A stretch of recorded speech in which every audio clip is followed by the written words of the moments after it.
We are going to see the central processing unit in a detailed manner.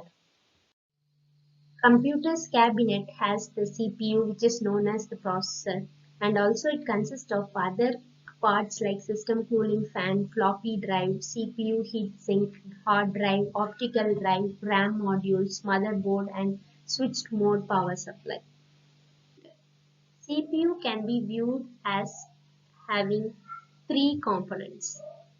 First is the memory or storage unit, control unit, and the arithmetic and logic unit.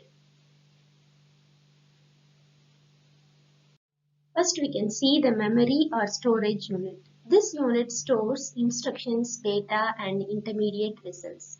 This supplies information to other units of computer when needed.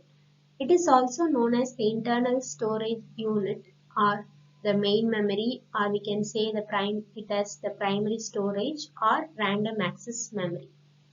The size of this memory affects speed, power, and capability of a computer. A picturesque view of the memory is given here, where the instructions are stored in the memory and the control unit reads the instruction and interprets it. This you can see in detail. Next, we move to the second part of the CPU, which is the control unit, and we can see what the control unit actually does. This unit controls the operations of all parts of the computer but does not carry out any actual data processing operations. Functions of this unit are: it is responsible for controlling the transfer of data and instruction among other units of a computer.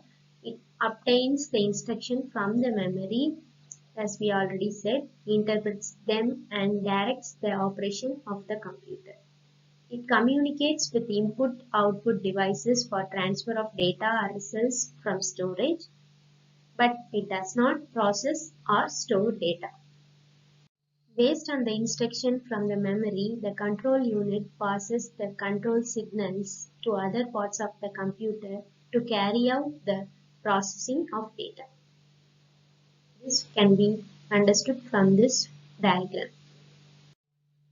Next, we move to the arithmetic and logic unit, which actually carries out the data processing operations and consists of subsections, namely arithmetic section and logic section.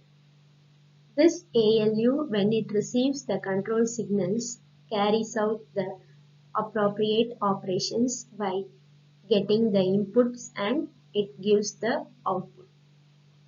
The arithmetic section is there to perform arithmetic operations like addition, subtraction, multiplication, and division.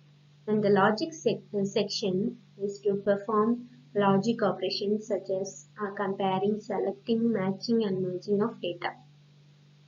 When we sum up the various functions of the parts of CPU as a whole, the CPU has to perform 4 functions to execute a particular instruction. They are fetch, decode, execute, and store.